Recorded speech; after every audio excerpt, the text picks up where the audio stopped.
This program is sponsored by Bet's Gold Coin. Join us for family-friendly dining. Hello there, my name is Bob Orchard, coming to you from Old Town Mariposa in the historic Mariposa Hotel. And this is the Old Town Show. And I have with me today an old friend and fellow explorer, Ron Loya. Ron is the president of the Mariposa County Historical Society? Mariposa County History Center. History Center. Used to be the Historical Society. Then it transformed. Well, Ron, this is kind of a special show. I discovered something. After living up here for almost 40 years, I discovered the Merced River Canyon. We're working on this travelogue, you know. It's going to be the Highway 140 travelogue, and about picking up Highway 140 all the way from I-5 to the gates of Yosemite National Park. And I thought it would be fun to explore Mariposa from the perspective of the canyon. And that's when I discovered what the canyon really is. The Merced River Canyon, it's not only a significant geographic feature, almost a mile from the top of the ridges down to the river floor, over 4,000 feet. And so it's a huge geographic feature. It's been an obstacle in the development of Mariposa. It's also been a major resource to Mariposa County. And of course, the Merced River is a wild and scenic river designated by Congress. And the Highway 140 is a scenic highway, designated scenic highway. So it's a major resource up there. It's probably as interesting as Yosemite National Park. Certainly not as dramatic with Half Dome and El Capitan and what have you. But it is a huge scenic amenity. Yeah. Well, the Merced River is the water body that created Half Dome. You know, we have one of the major watersheds is the Merced River, and you were talking about California watershed. It's one of the major watersheds in California. And so its history goes back millions of years. Yet the written history of the Merced River goes back only until 1806, when Gabriel Moraga came into the area, the Spanish explorer, and he named the river Our Lady of Mercy. And he's one of the first ones to put down a written account of this river. This is it gets more fascinating as we drive up the highway. You know, that first exit out of Mid Pines, dropping down into the canyon.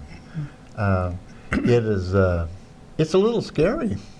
That's a 1 mile drop in elevation. I drove. It's probably 5 or 6 miles of highway there, but that's a significant drop in elevation, and it opens up panoramas and views that are pretty phenomenal. Yep. And then you hit Bryceburg. And you hit Bryceburg, and the Merced River itself. And Bryceburg is where you come into the first historical mine. Bryceburg was a mine. And you know, the beginning of the gold rush, a lot of the miners coming from the northern territories came to the Merced River.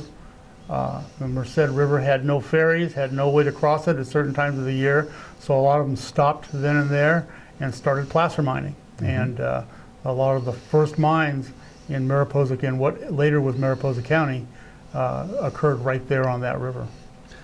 When we move up the grade, the highway, there's kind of a feature over on the other side of the highway, on the other side of the river, a railroad.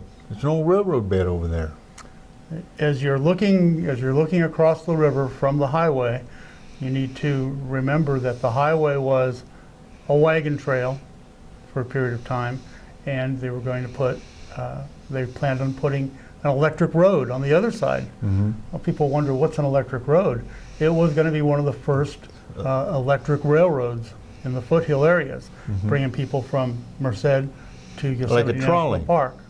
Yeah, but actually a little bit more beefy. It was It was going to be one of the first major railroads to use electricity, a little better than a trolley system. It ended up not being because the steam lobby, the people. This sounds like a huge story, but oh yeah, but Walt's going to cut us off, and we need to come back and talk about this because the story in and of itself. It is, and there's another side to this story too, and that is Yosemite National Park had a boundary that kind of creeped down towards El Portal or past El Portal, past the South Fork. If you're standing at Briceburg, the boundary to the national park was only 8 miles down the river at a place that would later be called Emory. And Emory was actually a Portland cement plant. Now, Emory is that, as you're driving up the canyon, you're looking at this railroad grade on the other side of the river, and then you come to what looked like a historic hotel. It was a bunkhouse, or yeah, people called it the dormitory. Actually, there were 2 of them. One of them burned down in the 1980s, but that was actually housing for the people that worked at the limestone quarry above the river. That area was initially a gold mine. It had a stamp mill right down on the river. It ended up being developed into a Portland cement plant. You know, this is one of those things that it's like the petals of a rose. When a rosebud opens up, I keep discovering things. But the town of Emory, there's also a mine right up the road, one of the more prominent mines, Ned's Gulch. Ned's Gulch, that was a tungsten mine, ended up being a gold mine later on. It was called the Grizzly Claim. A lot of history there. That's just before the Ferguson Slide. Okay. And the Ferguson Slide has some stories too, but let's move on up to as we get closer to El Portal and the administrative site. And we're going to do 2 parts of the show. This is just too big for us to squeeze in. So you're going to stick around and do another. That's show. fine. That's fine. Because I'd like to dig into the economics. You know, the Merced River Canyon played a really prominent role in the economic history of Mariposa County and the state. This was a major resource corridor at one point in time, and before the park became quite as prominent as it is.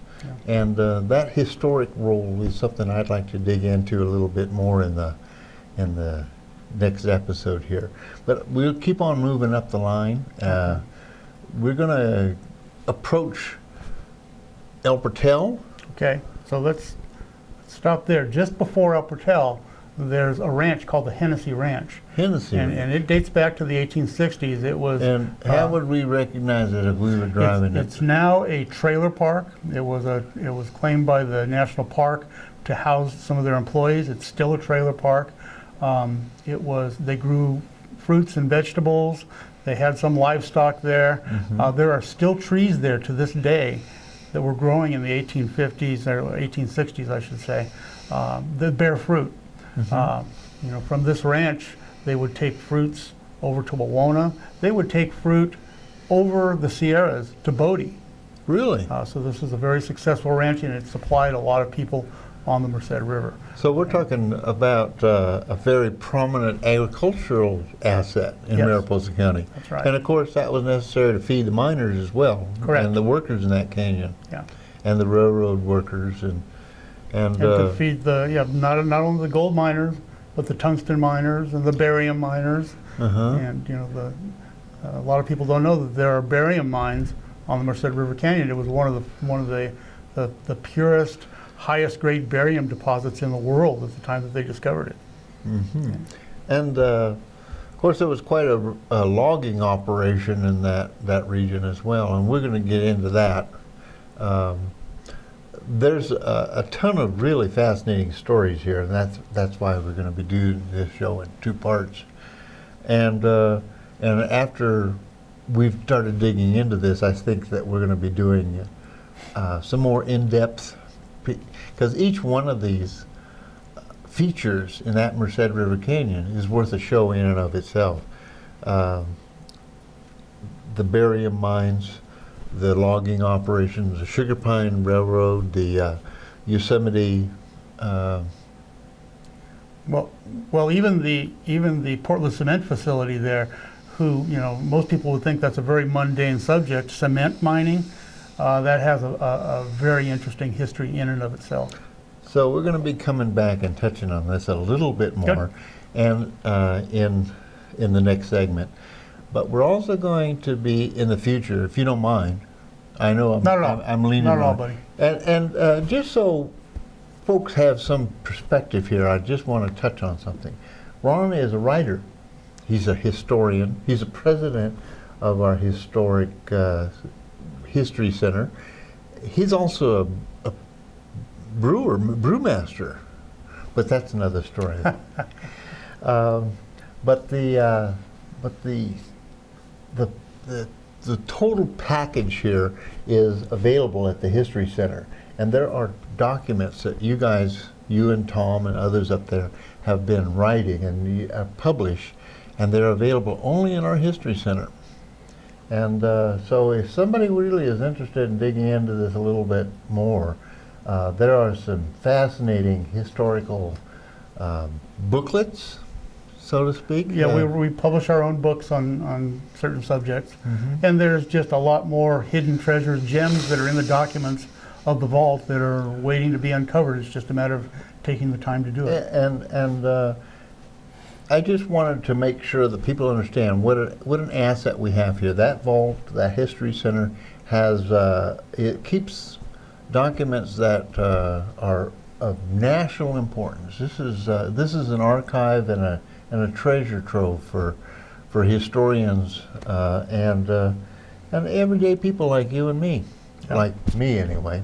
What many people don't realize is some of the earliest legal proceedings in the state of California took place in Mariposa County, and we still have those documents. The original documents. Correct.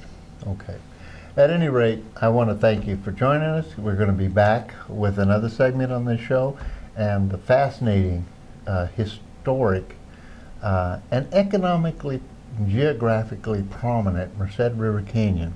Would that be That's fair to say. fair to say? Thank you very much for joining us, and look forward to talking to you again.